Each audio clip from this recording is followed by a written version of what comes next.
نحمده ونستعينه ونستغفره ونعوذ بالله من شرور أنفسنا ومن سيئات أعمالنا.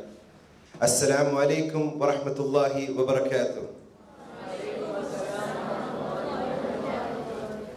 Today we have amongst us one of the most famous scholars around the world, Sheikh Abdur Raheem. Just to brief you all a little bit about our Sheikh for today. Sheikh Abdur Raheem embraced Islam over 30 years ago, and since that time he has been active in the field of dawah. He was educated in a Christian monastic school and although held strong Christian principles, dabbled with other religions. This continual quest to find meaning to life eventually led him to Islam. Sheikh Abdur Raheem spent many years at Speaker's Corner in Hyde Park, where he made his name as an inspirational orator. He has been delivering talks nationwide, including universities during this time, and also on international platforms such as the Peace Conference, which was held in Mumbai. He is regular on Peace TV, with many of his lectures widely watched online. He is a founding member and chairman of AIRA, a Dawah organization in the UK. He is currently involved in developing an online learning platform focused on personal development with an Islamic perspective. You can subscribe for updates on www.getiwillpower.com. So without further ado, I would like to request our Sheikh for today to please. Thank you. Jazakallah. Thank you. So, alhamdulillah, brothers and sisters, I want to talk about life is beautiful. And life, alhamdulillah, is beautiful, but life is only beautiful for one type of person. And that is for the believer.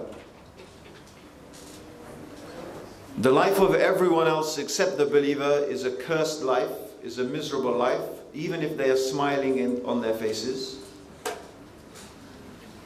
And even if they're looking very happy on the outside.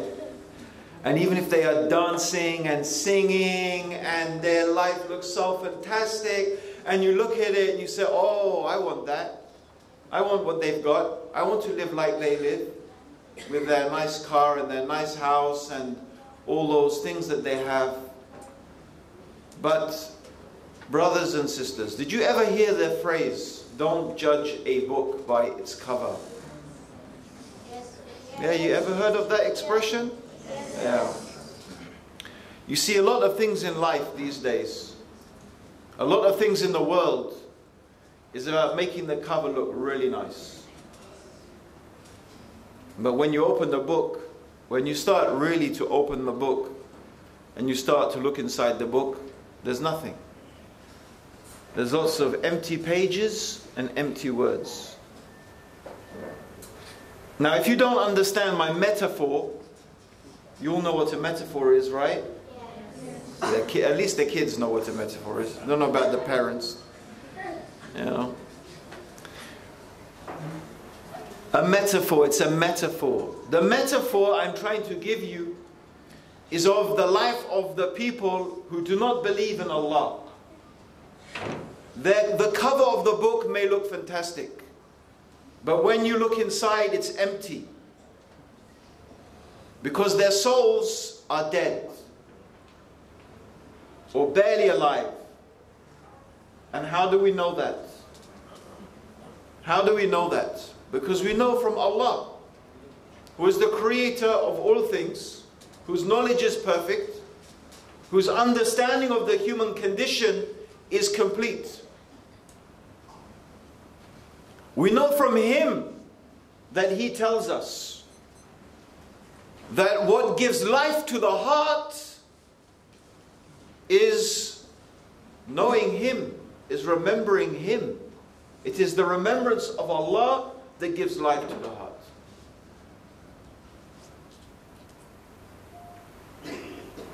So it is from knowing Allah, knowing your Lord, and remembering Him. And remembering Him means anything you do of goodness is dhikr of Allah. Dhikr does not mean, like some people imagine, sitting in a circle, counting with tasbih beads, or even even reading Quran, although of course reading Quran is one of the best types of dhikr. But anything you do sincerely for the sake of Allah is a type of dhikr. It has to be, because to do it for Allah, you have to remember Allah first. You have to make the intention that I'm going to do this for the sake of Allah. If you don't make that intention, then your deed is not a good deed. It's just something you do. Because your deeds are judged by their intentions. Now you can do amazingly good deeds. You could give charity. You can learn Quran, learn Islam. Maybe you could have really good manners. You could treat your family really, really well. Maybe you could send them here to Manar. You see? But what's your intention? Let me ask you, what's your intention? Seriously, the parents, I'm asking you, what is your intention? Is your intention to please Allah?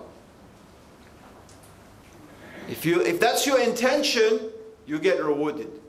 But if your intention is, well, you know, my people in Pakistan, it's our culture that we have to, our children all have to read Quran from cover to cover.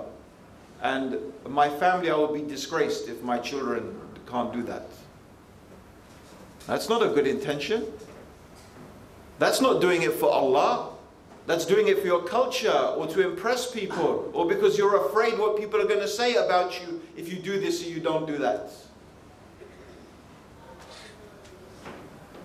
You see? So you need to look at your own life. Parents especially, they need to look at their lives, because you see, what is the point in sending your children to learn Islam and learn Quran when they go back home there is no Islam? There is just Bollywood movies, PlayStation, no dhikr, no salah, no remembrance of Allah, and everything you teach them is really run after the dunya, run after this world, have a good job, have a nice car, have this, have that, do this, do that. And don't get me wrong, please, don't misunderstand me.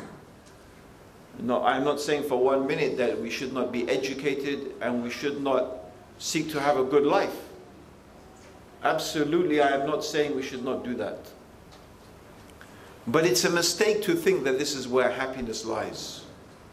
And I will tell you a story, not a story, but I will just tell you the facts from what I have seen of many Muslims who came from the Indian subcontinent and from North Africa mostly, and from Somalia and different places to live in England. And why did they come? Some as refugees, but most of them, they came, why? To work, to make money.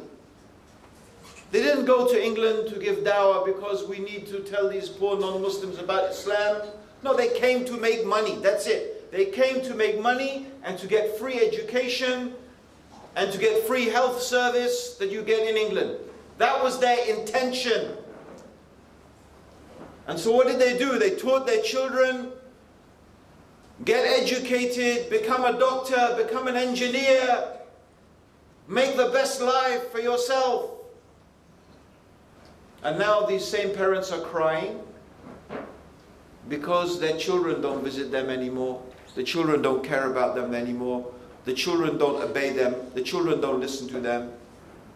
Well, why are you crying? That's what you taught them. You taught them to run after the dunya, so they ran after the dunya. So why would they care about you? Caring about your parents is something from the manners of the Muslim. If you look in England, well, they have old age homes. They have places where when you get old, they send you to a home. I know many people in England, old people whose kids don't even visit them for Christmas. And sometimes they only live a few streets away. They don't even visit their own parents. Why? Is that what you want? You think you send them to Al-Manar for 3 hours a week and it's going to be a solution for you? You see, brothers and sisters, listen. The Prophet ﷺ said, how wonderful, how amazing is the condition of the believer. Everything that happens to them is good. And this is only for the believer. Subhanallah. How amazing is the condition of the believer. Everything that happens to them is good. Everything. And this is only for the believer. No one else gets this. No one else gets this. That everything that happens to them is good. And the Prophet said, so if some bounty or some blessing or some good thing from Allah comes, then they are grateful. They are grateful. And if some calamity strikes them, some hardship, some difficulty falls upon them, then they are patient. And that is good for them. So the goodness is good for them, and the trials and tribulations are good for them. Because in every situation, goodness is coming. Either they are grateful or they are patient. And both gratitude and patience are amazing qualities that to have. But no one else has this. Only the believer has this. But I want to go back and think about gratitude and patience. What does it mean? Gratitude. You see, when a good thing comes to you, you are grateful. What does that mean? What does it mean to be grateful to Allah? Does it just mean to say Alhamdulillah, Alhamdulillah, Shukr Allah? Is this what it means, gratitude? No, this is the most shallow understanding and the most basic understanding of gratitude. Gratitude means that when Allah gives you some blessing or some bounty, you use that blessing and you use that bounty in a way that is pleasing to Allah. That's what it means. And you don't use it in a way that is displeasing to Allah. If Allah gives you money and you spend that money to buy cigarettes to kill yourself, you are ungrateful to Allah. That's not, Allah's giving you a bounty and you use it to destroy your health, which Allah will question you about on the Day of Judgment. You are ungrateful to Allah. This is ingratitude to Allah. This is disobedience to Allah. That is abusing Allah's gifts to you. If Allah gives you a TV and then you use that TV to watch haram and to listen to haram, or you have a mobile phone and you use that mobile phone to listen and watch haram, this is ingratitude to Allah. Allah is giving you a bounty and then you are using that bounty and that blessing in a way that is displeasing to Allah subhanahu wa ta'ala. That is ingratitude. Even if you say Alhamdulillah for this thing, and then you go ahead and use it for bad things. So the gratitude of your eyes and your eyes. What if you lost your eyesight? How much would you pay to get your eyesight back? Think about it.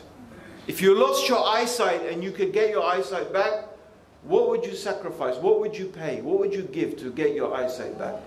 You really understand it is priceless.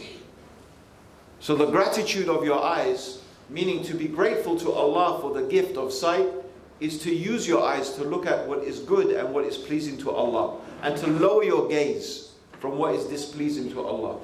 And the gratitude of your ears, of that gift that Allah has given you, of being able to hear. And I want you to imagine you couldn't hear. Imagine suddenly you couldn't hear. What is it like to be deaf? It's even harder. If you think being blind is difficult, being deaf is harder still.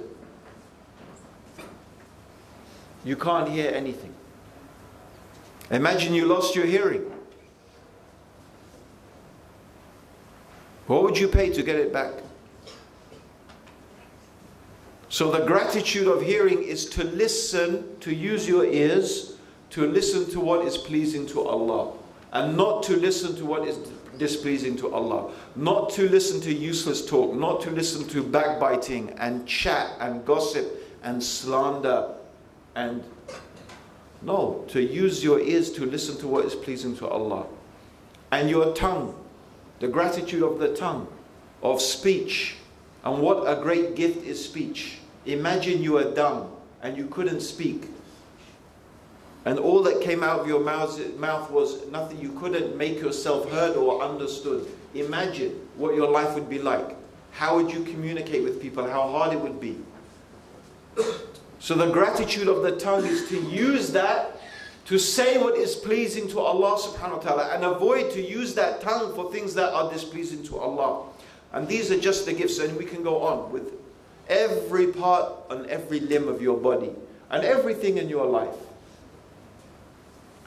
You see, so this is what it means to be grateful to Allah. This is the believer. So the believer, their condition is, when they get something good, they are grateful. And what happens? What happens when you are grateful? If you are grateful to Allah for His gifts, what happens? Do you get more or you get less?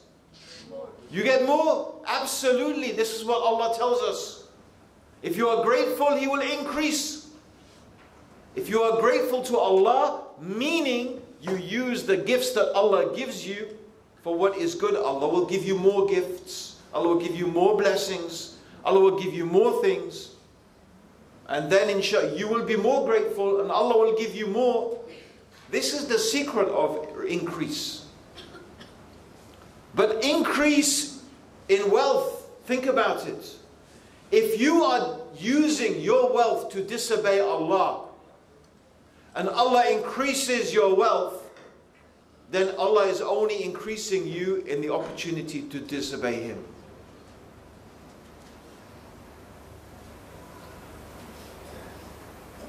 And sometimes that's what wealth does. Wealth corrupts people. Wealth can make you lazy. It can make you arrogant. It can make you forgetful of Allah. It can make you ungrateful to Allah. And then that's not wealth. Where's the benefit in that? What is the benefit if you have the whole world and you lose your soul?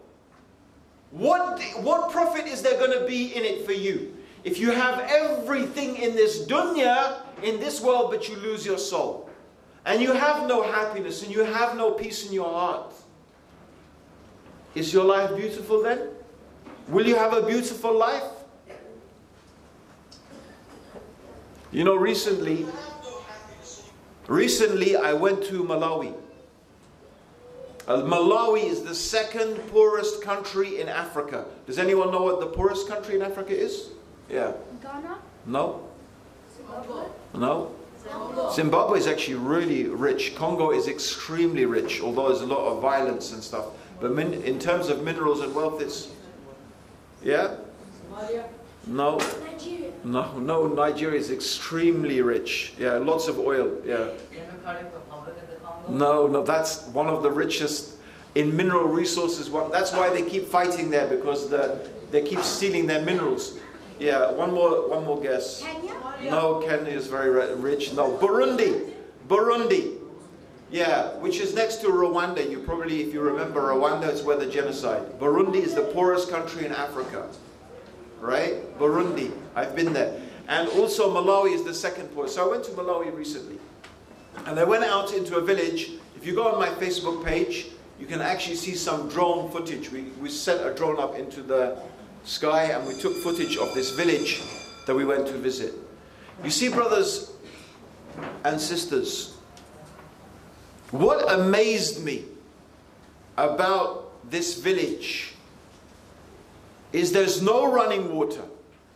Everyone who wants water has to go to a pump, a hand pump.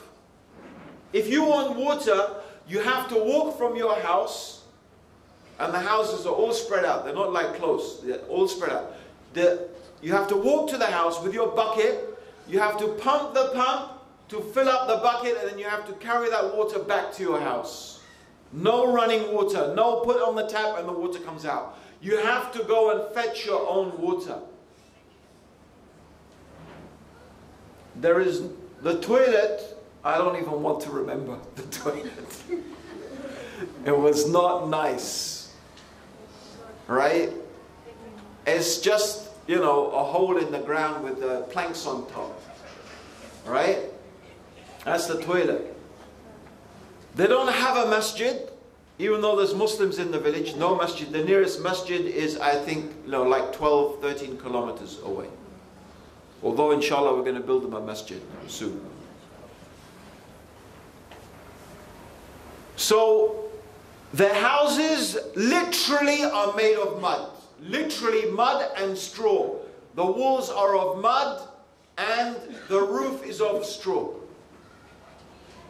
But brothers, you know, I want, please go to my Facebook page and scroll down and look for, and just look. Look at the videos we did there of of our time we spent in that village. And I'm telling you, brothers and sisters, I'm telling you, I didn't see one person who looked sad. Not one person who looked miserable. They were smiling and they were laughing. And you know what? And what it reminded me is, subhanallah, look how little we need. Look how little we actually need in order to live. You need so little to live. And how much you have, except if you are really poor, like you can't feed yourself from day to day, then your life will be difficult. That's true. I'm not saying poverty is a nice thing. Of course, if you get ill or you get sick, it's hard. Right? But that's hard whether you're rich or poor. And believe me, if you live a simple life like that, the likelihood of you getting ill is probably a lot less. Because you have a healthy life. So what I'm saying, brothers and sisters, I realize that you need so little in order to live, actually. And to live a happy life, you don't need a lot. And the amazing thing is, this is exactly what, now today, science is beginning to try to understand more and more about the human mind, about human emotions, the things that used to be the realm of religion, now science called psychology. Okay? Psychology is the science of the human mind, and they want to try and understand what makes human beings happy. And one of the things now they have realized, and this has been shown again and again, is that after a certain amount of money, so basically after your basic needs are met, so after you have food, you have basic food, basic clothing, and basic shelter. So as long as you have those three things, more money does not make you more happy. There is no increase in happiness with increase in wealth. There is no evidence at all. In fact, in many cases, the more money you have, the more miserable your life is. So after those basic necessities, money does not make you happy. It's something else. It doesn't mean you can't have money and be happy. Of course, people can have money and be happy, but it's not the money that's making them happy. Right? The things that make people happy are the experiences that they have family around them, that they have good friends, they have good communities. These are the things. So this is the good life. But this good life, brothers and sisters, how does this come about? When you begin to look at societies and human societies and what creates the atmosphere and creates the environment that allows people to live in a situation. Here's an amazing thing. They traveled the world to try and find out which community in the world was the happiest. So where do you think people in the world are the happiest? Where do you think? Huh? Sweden, Finland, Iceland, Denmark, maybe. Yeah? Huh? Not that village. Where else? Anywhere else? Dubai. Yeah, Saudi Arabia. Mecca, Medina. No. Check. You're going to be shocked. The slums of Mumbai. The slums of Mumbai. The slums of Mumbai where the sewage is running in the streets. The slums of Mumbai. Actually, most of the people who live in those slums are Muslim, by the way. The poorest people in India, generally, the Muslims are very, very poor. The slums of Mumbai. And why? But they wanted to know why. It's not just they found out why. They wanted to know why. And the reason is because people have very, very, very close communities. They look after each other. So literally, the parents can go away, they can go, and they know that their neighbors will look after the children, that everyone looks after each other, everybody cares about each other, right? And that is worth more than any money can buy. That feeling of community. But what creates that spirit of love and care and compassion and caring for each other and watching out for each other? No, not money, because when you have money you become selfish. You just watch out for yourself. You don't even care about other people really. You stop caring about others. Very often, not all the time, very often it happens like that. And again, I'm not suggesting that, okay, off you go and live in the slums of Mumbai. I'm not suggesting that. I'm just saying, you know, when we want to look for the ingredients. What are the ingredients that make life happy? Because this is a fact, brothers and sisters, and this is something I realize, you know, if you go and look for my story, how I became Muslim. Look for my story, how Abdur Raheem became Muslim. How I came to Islam. Go and listen to my story. You can find it easily on the internet. But I will tell you one bit of the story that is very important for today's talk. And that is, brothers and sisters, that I came from I wouldn't say, I don't know, a very, very wealthy, I wouldn't say I was from the super rich, but below the super rich, like high middle class, upper middle class. Very well off. Very well off. I mean, my pocket money that my dad gave me was more than lots of people's wages. My pocket money was more than lots of people's wages. Even in England, I'm talking about. So I'm giving you an idea of my background. So why did I become Muslim? Surely if that's my pocket money, you know, like why am I looking for Islam? Because I was unhappy. You know, my wife likes to make fun of me. Oh, poor little white rich boy, she says. But she's from the opposite, poor Pakistani background in East London. You know. And she had a tough life. Like her life was almost the opposite of mine. You know, like my dad beat me, I think, twice in my life. You know, she got beaten probably every day. You know, by her dad. Subhanallah. So she makes fun. But I say, no, look, you're making fun, but you don't understand. You don't understand that these kids are messed up. Don't think that because they have money, they have everything. No. It's not like that. Actually, sometimes money gives you more problems than you can imagine. And that's it. That's my reality. I was not happy because money didn't make me happy.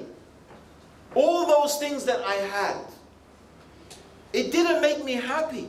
Yes, I enjoyed the things that I did. I did amazing things. I went on skiing holidays. I loved that. I won't deny it. Christmas was fantastic. All my presents and this. I still remember Christmas with fondness in my heart until now. Right? My parents were loving. My mum and dad, I never heard them argue. Once I heard them have an argument. Once in my whole life I heard them have an argument. Once. That's amazing. They were great parents. I went to the best school. Right? I had great experiences in my life. I won't list them, but there was something really missing. I was still really unhappy. Because I didn't know what's the purpose of life. I couldn't believe that life was just about making money and getting a good education and getting a good job so I could buy all of these things and go to a good university, really so I could make enough money so my kids could do the same thing. And the reality is, I didn't need the things that made me most happy in life. I didn't actually need money to do it.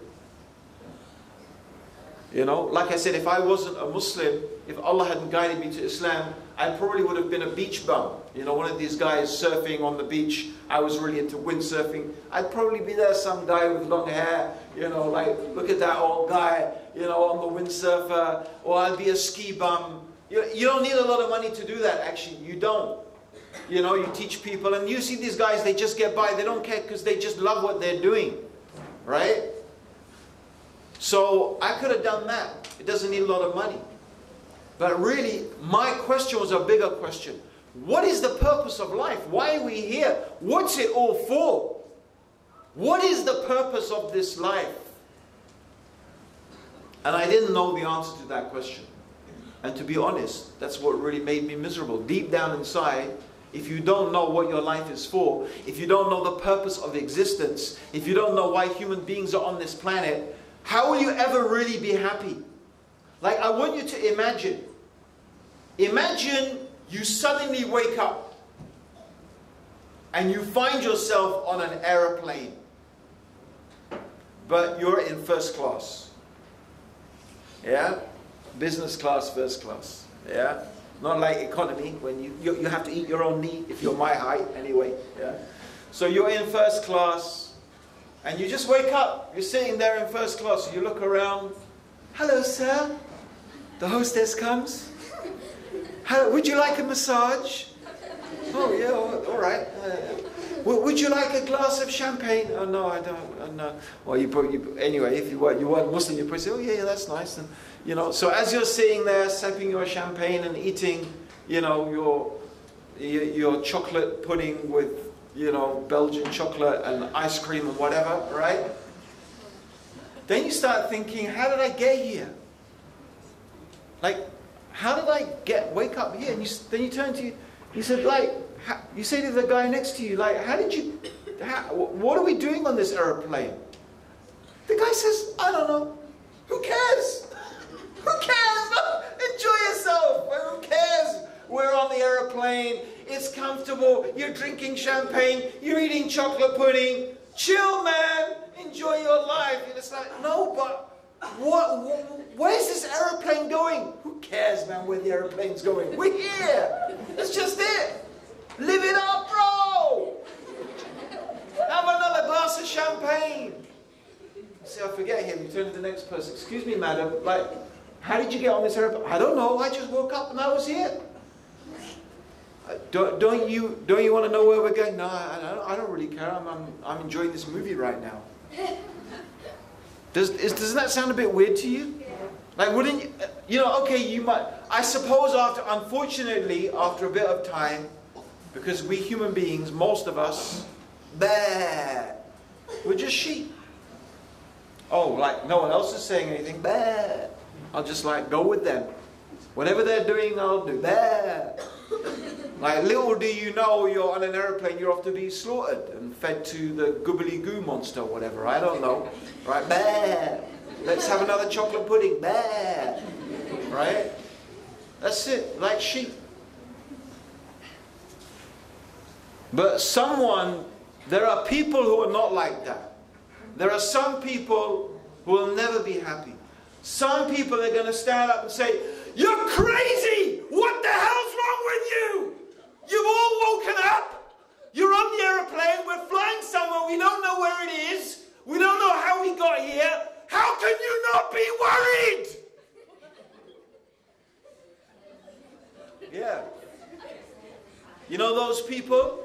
You know who they are? They're the prophets. They're the messengers of Allah. Like the Prophet Muhammad sallallahu alaihi wasallam. That's how the Prophet used to shout. Like that. When the Prophet gave a khutbah, I know you will think the Prophet would, mashallah, would talk like this. And when the Prophet gave a khutbah, he would scream like that. He would shout as if an army was about to attack. That's how the Prophet was. When he stood on the top of Mount Safa, he's calling everybody, calling everybody. Ya Bani Hashim, Ya Bani, Muttalib, calling all the different tribes of Quraysh, calling them. And he's standing on the top of Mount Safa. And then when the people come, he says, I've come to warn you. He said, oh my people, if I tell you there's an army that's going to attack us from behind this hill, would you believe me? Of course, Muhammad, we never heard anything but truth from you. Of course we believe you. I've come to warn you of a terrible punishment from your Lord. Why? Because he knew. The Prophet ﷺ knew the destination. You see, we're like on this earth, it's like that airplane. It's like the airplane traveling through space. Our life is like that people on the airplane. We wake up, we come into this world, and there's food, and there's drink, and there's shelter, and there's men, and there's women, and there's, all the nice things. But some of us are asking, what the hell am I doing here? Why am I, how did I get, where am I going? Where am I heading? And then some people, they get the answer. Because Allah tells them. And here's the crazy thing, right? Sitting in this room today, every one of you are people who claim to follow the man who has the answer. Prophet Muhammad sallallahu alaihi wasallam. He has the answer. He's given us the answer as to why we are here, what is the purpose of life, what is the reason for our existence, where did we come from, and where are we going, and what's our destination. But here's the crazy thing. Most of us behave like we don't even know. We know, but we don't behave like we know. Do you really behave in your life like you're heading towards a day of resurrection? One day that's like 50,000 years? Do you really behave like people who know the sun is going to be brought close, so close, people will sweat on that day? Some people will be to their knees, some to their ankles, some to their knees, some to their waist. Some people will be bridled in sweat. Do you behave like people who will be asked about every single atom's weight of good? Every atom's weight? Not every grain of rice. An atom is smaller than a grain of rice. Subhanallah, how many of us think, do I need to eat this grain of rice? This grain of rice. Do I need to drink that sip of orange juice?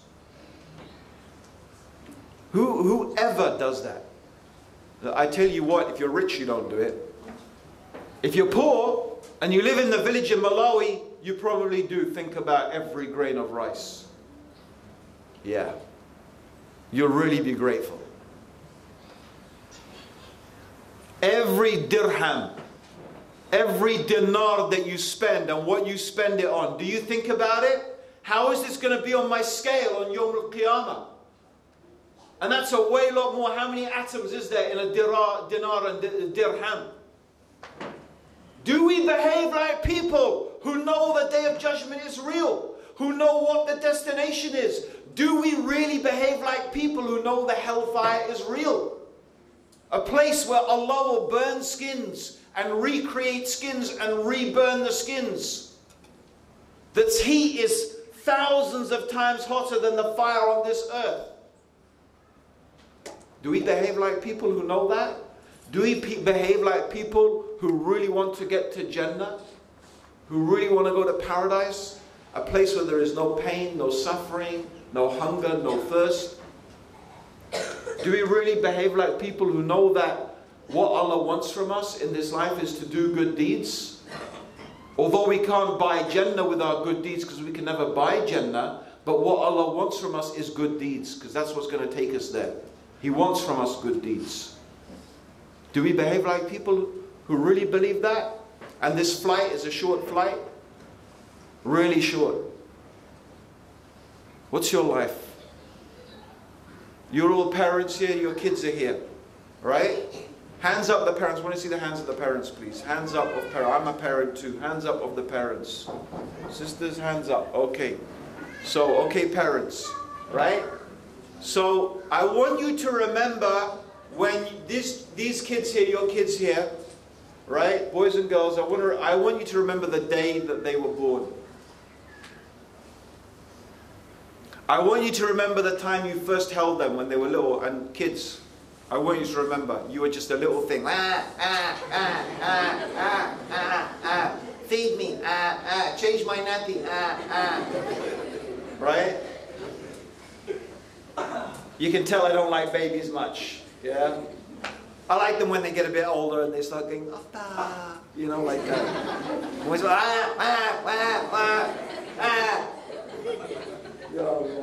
And I have 13 of them. Yeah.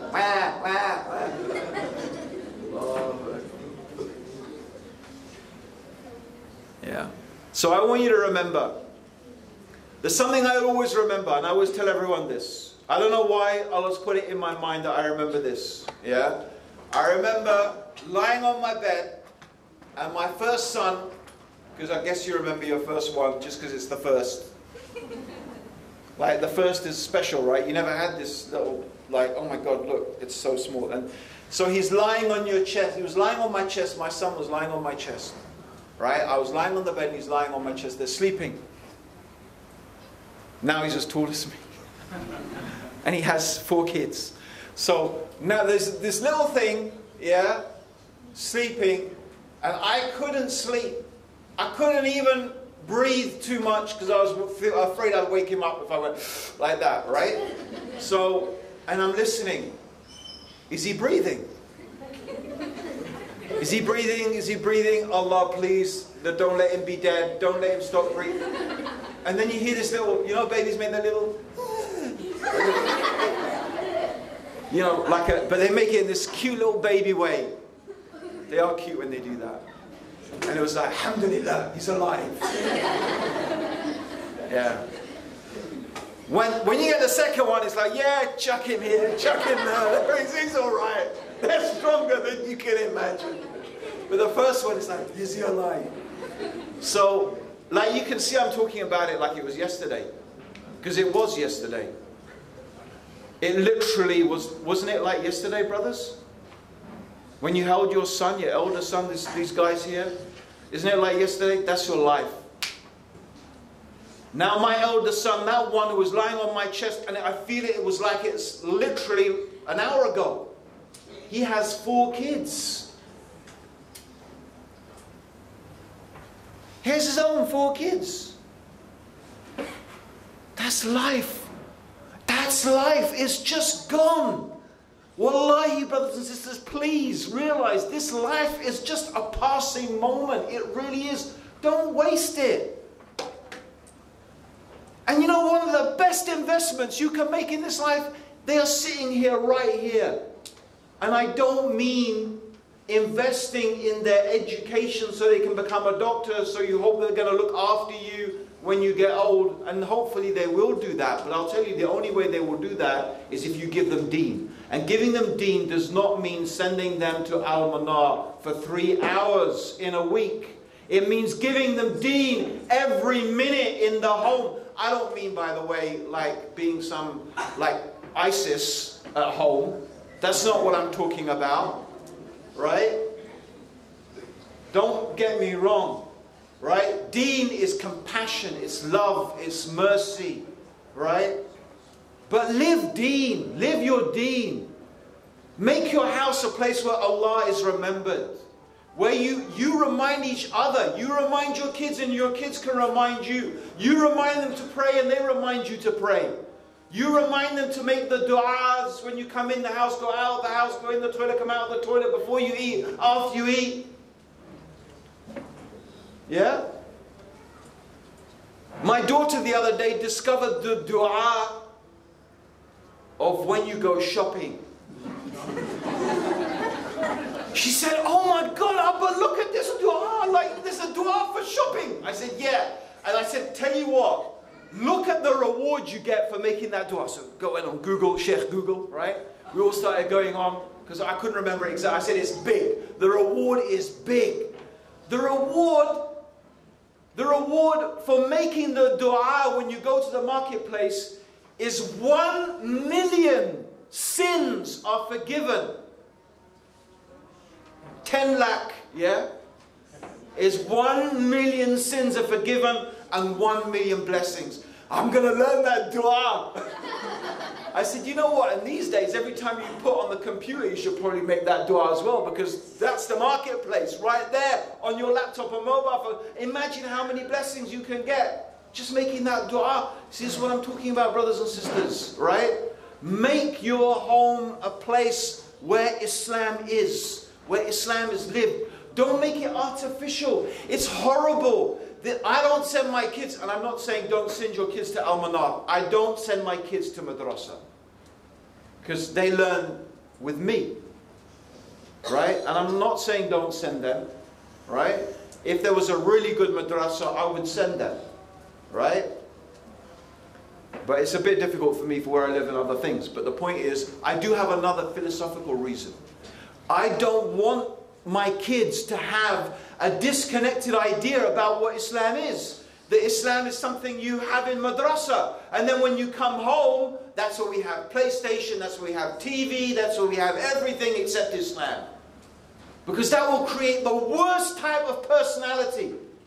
You will create schizophrenic children who will think of Islam as, all it will be is Islam is these rituals, these mindless rituals, bowing and prostrating. I don't know what I'm saying. Oh yeah, alhamdulillah, oh yeah, that means all praise to Allah. But it's not connected to their life.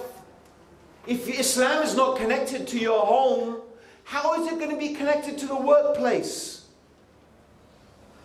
That's no Islam. That's not Islam. That's not the deen. The deen is a way of life. It's a way of living. Islam is everything. So brothers and sisters, look, the adhan is going, and I'm going on and on and on.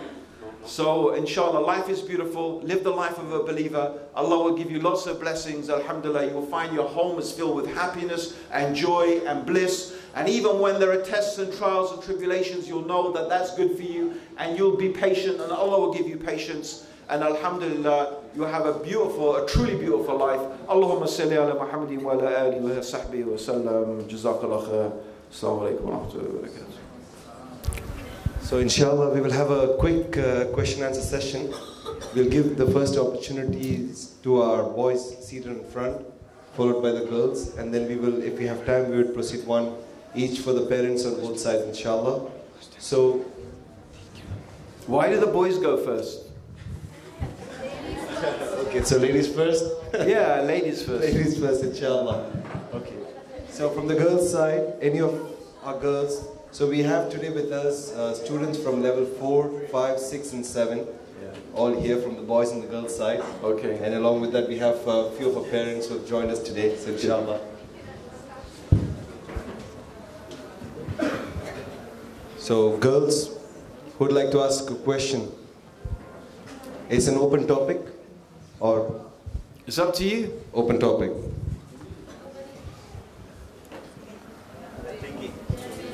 So in the meantime, come on, girls, you let me down now. I said girls first. Why not? And you can't even ask a question. Come on, seriously. Okay, we have one question. Yep. Assalamu alaikum warahmatullahi wabarakatuh. My question is, Sheikh, how to make a father understand the importance of to educate their children in Islam. Thank you. Okay. You see, my advice is going to be general advice.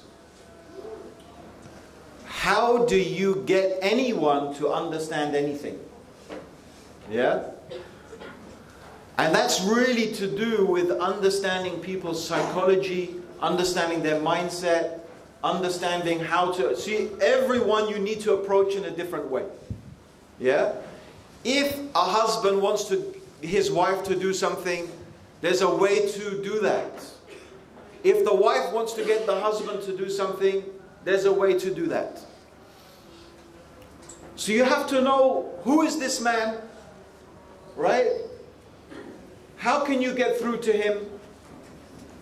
It may be that, for whatever reason, if you, as the wife, you try to tell him, he will not listen to you. So I'm guessing maybe that's the problem, right? Someone's asking me the question based upon, you know, I would like to get this through to my husband. I'm not saying sister, I'm just, or maybe you know someone who's in that situation. My husband doesn't understand how important this is. How am I going to persuade him? Yeah? So, okay, so what we need to understand is, who is this man? What is the best way to communicate to him? Maybe there's a reason you're not getting through to him. So, the first thing I always say to sisters, yeah? Right? And maybe this is, you know, people will criticize me for making generalizations and whatever, but I think you'll get what I'm trying to say. Right? If you want your husband to buy you a new dress, or some new shoes, yeah? Or a new sofa set, or some new thing for the kitchen, a new washing machine, yeah? How do you approach him? You need to buy me a washing machine now.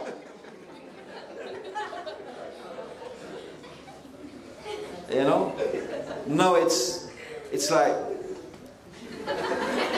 it's going to be like, Habibi, Habibi. You know, hands on the shoulder. Yeah, you know what I mean. Oh, did you enjoy the dinner? You cooked special dinner, yeah? You know, I really need something. Yeah? And he's going, already he's going, yeah. Anything you like, babes. No problem. But when it comes to the children and Islamic education, astaghfirullah, husband, you need to send the children to madrasa, you need to do this, you need to do that. Yeah? You notice the two different approaches? Why? Why? So wait a minute, now it comes when it comes to you trying to persuade your husband to give the children the Islamic Tarbiya, you start behaving like ISIS. But when you want a sofa, you behave like yeah. So do you understand why maybe he might not listen to you? Huh? Yeah. Why? What's more important, the sofa or the children's education? And actually, what's that telling him?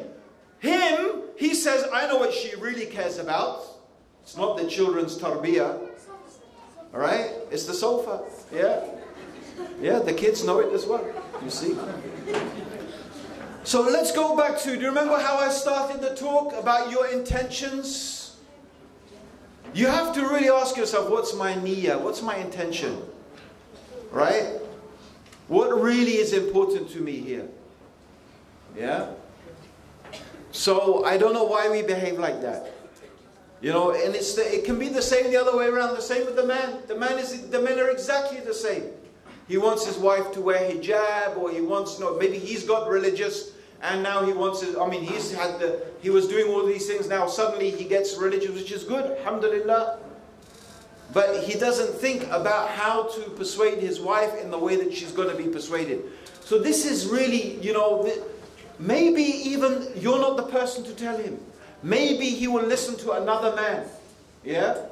Maybe that's the best thing. Maybe he needs to hear a talk by, Abdur Raheem Green or something, or someone else. Maybe he doesn't like, these Gora people anyway. He's probably an MI5 spy. So okay, so don't get him to listen to someone else. It doesn't matter. You get my point. So it's all about the art of persuasion. If you want someone to persuade someone or something, think about the best way to do that. Think about what is likely to change that person's mindset. This is just general advice. Yeah? And often we don't do that. I don't know why. And you know what? I tell you why. It again comes to this thing. There is this disconnect. Why when it comes to Islam we behave in one way? Because that's unfortunately how it's been. Islam is put into a part of, one Sheikh, he called it the topi. Like when you go into the masjid, some of these mosques, they have baskets of topis. Yeah? So you walk into the masjid, you pick up a topi, and you put it on your head.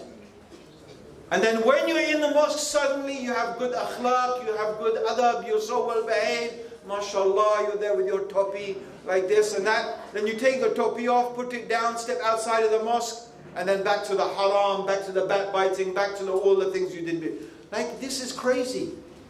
Like the topi, you know, it goes, this topi Islam, you know. You see the Ramadan Muslims, they're good Muslims in Ramadan. Only in Ramadan. Because this is, unfortunately, we've created this idea that Islam is something we do at a secularized version of Islam. But Islam is something we need to live in all of our lives. That's why part of the reason I think we do that, unfortunately. So, okay, that's my answer. I hope that answers your question. Okay, so anybody from the boys' side would like to ask a question?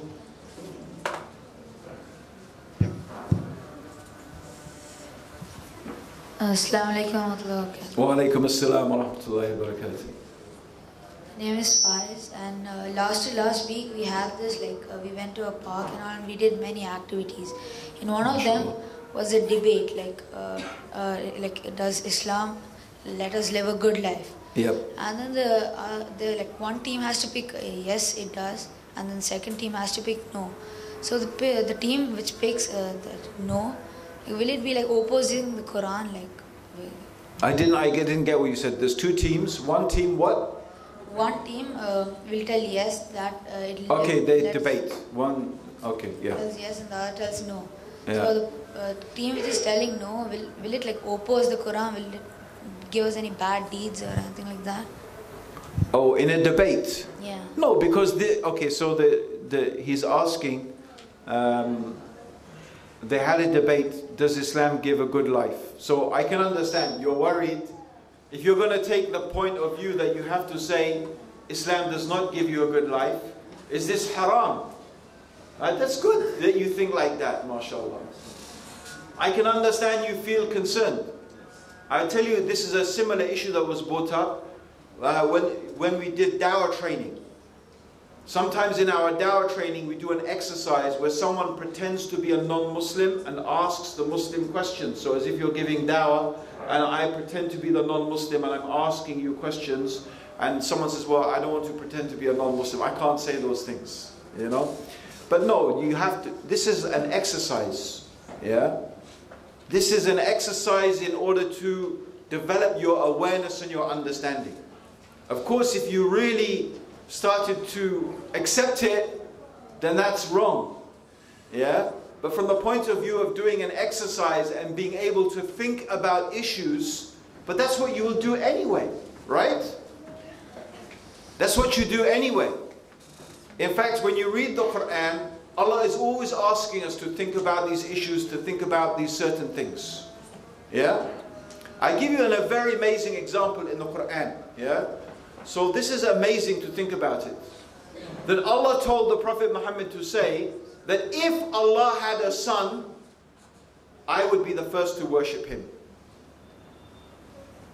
That Allah told the Prophet to say in the Quran, if it was true that Allah had a son, I will be the first to worship him. But Allah is far removed from such a thing. The point that this shows is you can ask questions like that. You can think of issues like that. Yeah? But you do it in order to prove the opposite point. Yeah? And that's the object of the exercise. Yeah? Is to use it as an exercise to think about the situation. So yeah, I think it's allowed to do it in that particular circumstance because the idea is for education and thinking and understanding. Yep. Next we will give a chance to the parents from the sisters' side. So any parent who would like to ask a question. The boys have lots of questions here. Assalamu alaikum. Wa alaikum assalam. This is regarding your speech today here. Yep. So since you said about the people of Malawi that they are so happy with no running water and no flushing toilet, do you think like if you introduce them to running waters and flushing toilet and cold and hot water, you bring them to England and they live a nice life, and then you take them back to Malawi and deprive them of all that they're used to, do you think they'll still be happy as much as they are now? Well, I don't know. First of all, I can't say for the whole of Malawi. All I'm talking about is my experience and what I saw when I went to this village. Yeah? But I'll tell you from my own experience, yeah, my own life. I have 2 kids who race. They race bicycles, mountain bikes, downhill. Yeah? They race downhill. So the whole race is to see who goes down the hill fastest. It's totally crazy. Yeah? Really crazy. And so in these races, the races are in hills and mountains, away from towns, away from everything. And we go and we have to camp. It means we live in a tent. For 3 days, 2-3 days, we live in a tent. We have no running water, we have no heating, we have no electricity. And are we happy? Actually, probably those 2 days are some of the happiest days we spend. So, I mean, a lot of these things, brothers and sisters, depends on your mindset. Right? It depends on your mindset. I'm not saying that having nothing makes you happy. Like, it's not to do with whether you have something or don't have something. You can be rich and be happy, and you can be poor and be miserable. Yeah? What I'm saying, and my point is, that making money, having money doesn't make you happy. If you think that, you are deluded. You are deluded. You are deceived. You are wrong. Having money does not make you happy. Being very poor, actually, yes, that is a problem. There is no doubt. No one's denying that if you are poor to the level that you literally don't know where you're going to eat, and you have no access to clean water, and you have no access at all to healthcare, and that is a problem, and that your life will be very difficult, and it is likely that your life will be very hard, and it will be harder to be happy. I'm not saying anyone should be in that type of poverty, right? But the point is, the only point that I'm making is, it proves that you don't need to have money to be happy. It just proves it to me. That's all I'm saying. I went to a place, I saw people had very little in terms of material things, and I saw that they were happy. So that's it. I realized, and this is what I realized when I went to Egypt. When I was 9 years old, my parents went to live in Egypt. I saw the same thing there. I saw people living in extreme poverty, but I never saw people so happy in my life. In fact, I was almost shocked. Like, it's so shocking to me. Like, people in England generally were so miserable, and they had so much, and the people in Egypt, so many of the people I saw had so little, yet they seemed so, I couldn't understand. It didn't make any sense to me, because it went against everything I'd been taught. That's the only point I'm making, sister. As for people who go from Malawi and they get stuff and they come back, and I don't know what's the point? I don't understand. You know, I don't even know really what is the point of the question. I'm just going back to what I was saying, is that money doesn't equal happiness. The proof is in the pudding. There you go. That's it. I'm not saying all Malawi. I just said, well, one village I went to. Maybe it's the only village like that. Maybe everyone else has got depression and they all want Prozac and they're all so sad. I don't think so. It's unlikely, but you know. So I guess we will stop with one last question, inshallah, with the parent from the boys' side. Assalamu alaikum warahmatullahi wabarakatuh. Wa alaikum assalam. Sheikh, what about reading books like Harry Potter, or Wimpy Kid, or Militant Gangsters? I personally discourage my kids. Yes. Please. Well, you know, when it comes to these things, reading those books or watching movies or things like that, the rule in my house is that everything is supervised. Yeah? So there are certain books my wife does not like my daughter, you know, or my kids reading. Because she believes that those books, even though they're kids' books, but there's certain books that they teach certain manners she doesn't like. Right? So I believe that yes, they can read these things, but you should supervise it. If you don't know how to supervise it, it's better they read something else. Yeah? So like if my kids watch some cartoon or they watch something, usually we never let them watch something on their own. If something comes up in that cartoon or that movie, then we will have a discussion about it, so that they can understand, okay, you need to understand this and this, that this is haram, they make these things look nice, but it's not nice. So if it's, say, Harry Potter, for example, you have to explain to them, look, there's no good magic and bad magic. It's all bad, it's all haram, right? This is all kufr, this is all disobedience to Allah. And shaitan wants people to make it look as if these are good people. Maybe in the world of magicians, there are good and bad magicians, but in the world of Islam, everyone who practices magic is doing something haram and doing something bad. Yeah? You understand? So you explain it, and in this way they get a bigger understanding of life as well. Because I guess here in Dubai, or even more so in England, they will go to school many times with lots of people who are not Muslim. They will mix with people who are not Muslim. Maybe sometimes you will find the non-Muslims, some of them have better character than the Muslims. How will you explain that to them? Yeah? So then they have to know what is the difference between being a person of Tawheed. Yeah? What does it mean to be a Muslim? Right? So this is up to you, brother. Right? That's the rule in my house. That they can read certain books, they can watch certain cartoons and movies, but everything is supervised, and we use it as a platform to explain things to them, inshallah. Yeah. Jazakallah khairan. This completes our question and answer session. I'm sorry, unfortunately, we cannot entertain all the questions over here for today. I would like to invite our management representative and the head of our admin team, Brother Jafar, along with Brother Sarfraz and Brother Shahil, and of course our head teacher, Brother Zakir, to please come up on stage to kindly present with our Sheikh a small memento on behalf of Al Manar.